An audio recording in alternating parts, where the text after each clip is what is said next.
Hey there guys, welcome back to another episode of Misplaced Garage.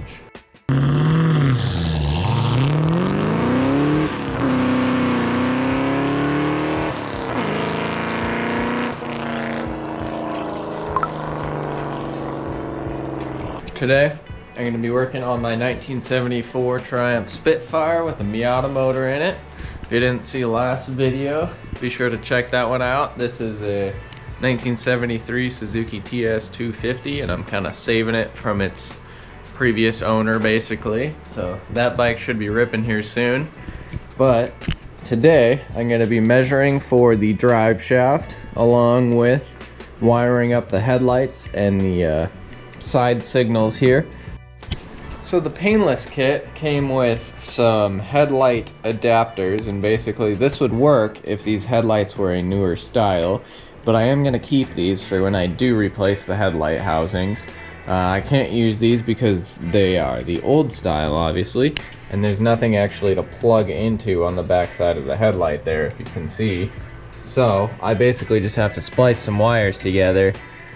Well, I'm not going to splice it. I think I am actually going to use connectors, but nonetheless, I can't use that. I wish I could, but I can't. So now I just have to go through the wires and figure out which one goes where.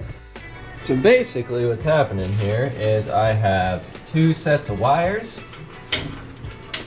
from the painless kit. This is one side and this is the other side. One is for high beams and one is for low beams, I believe, if I'm not mistaken. Let's see, up front light section, headlight low beam. That is correct. So this goes over here and this side is over here. Now I have to figure out what's going on with these, because this is just a whole bunch of wires taped up from both that side and this side. So I have to take it apart.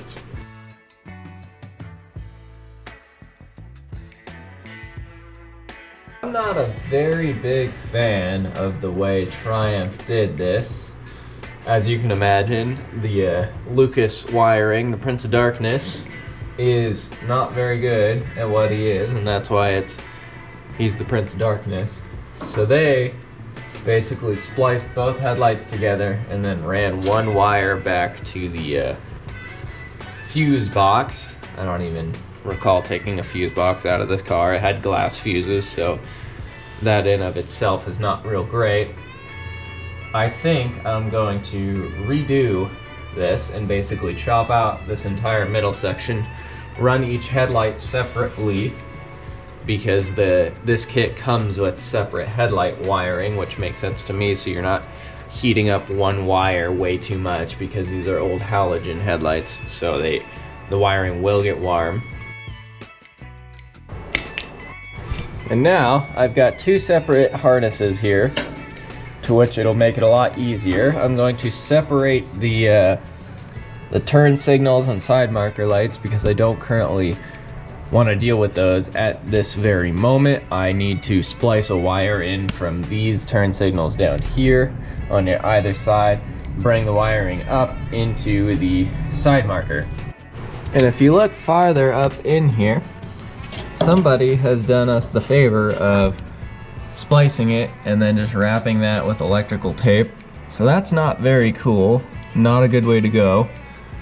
And it looks like it's done on both sides, so I really hope that's not from the factory. And I do believe there's going to be, what, 1, 2, 3, 4 grounds on this front headlight situation. So I think I'm gonna find a good center spot, or maybe off to one side, so I can just ground it right here, pull that wire over, ground it right here. So then I don't have to try and figure out another spot to ground it all, because I've got this ground down here, but that would be more wires going through a part where the hood is going to be moving up and down, and I don't want to have to worry about that. I have a mounting spot for my ground, along with a ground placement and all that, so now I should be able to ground everything from the hood right there. Alrighty, well I got these connected. Over here, this negative terminal on that light for the side marker fell apart, and this side has like a little like thimble type deal that you stick into a round piece of metal, and that seemed like an awful way of doing it. And I also don't have another one of those round thimble things, so I straightened out that piece of metal and then slid a spade connector on top of it and then kind of crimped it down onto it, and it doesn't seem to be moving at all. And now I've got these two guys hooked up to the headlight. I don't know which one's high beam and which one's low beam, so we'll have to figure that out. Might be backwards. Got them both grounded, so now I can test it and see. Let's hope it doesn't blow up. So there's that. Should be able to pull the lights out and flick this guy down. There we go. We have a headlight. And now if that's the high beam or the low beam, I'm unsure. Let's see if I switch it to high beam. I'm not sure anything changed.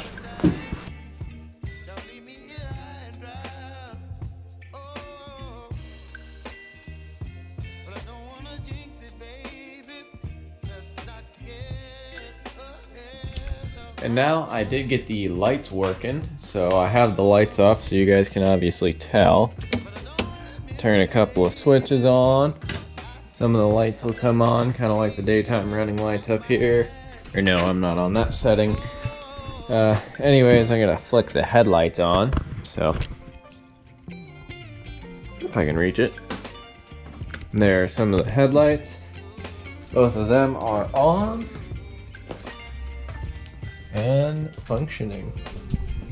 And then I do believe, I don't know, can I have the headlights on while I...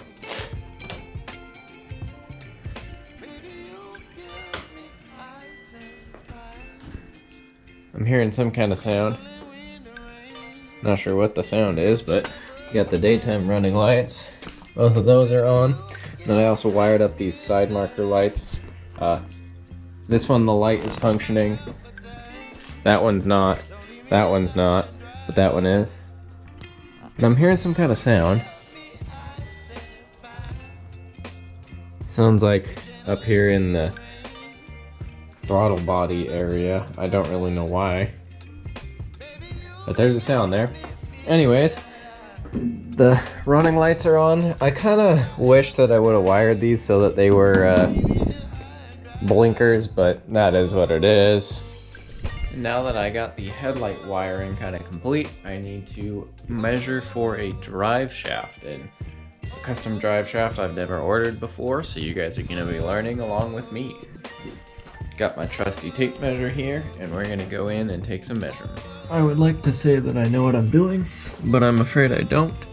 I'll move you guys back here a little bit. And lose the camera. Anyways, I would like to say that I know what I'm doing, but I don't.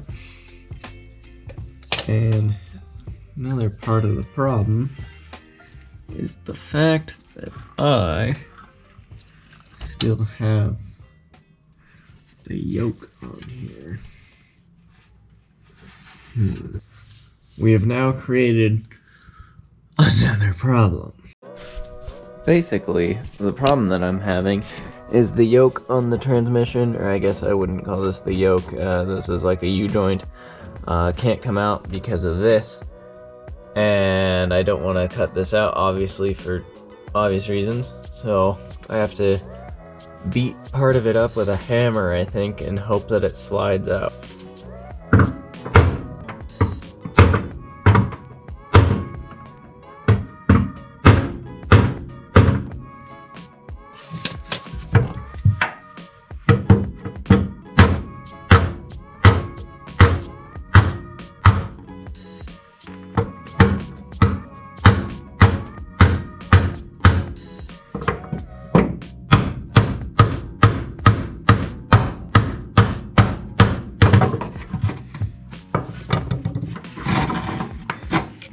There it goes.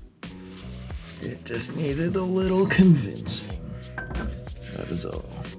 I think I might replace that seal though. While I'm in there.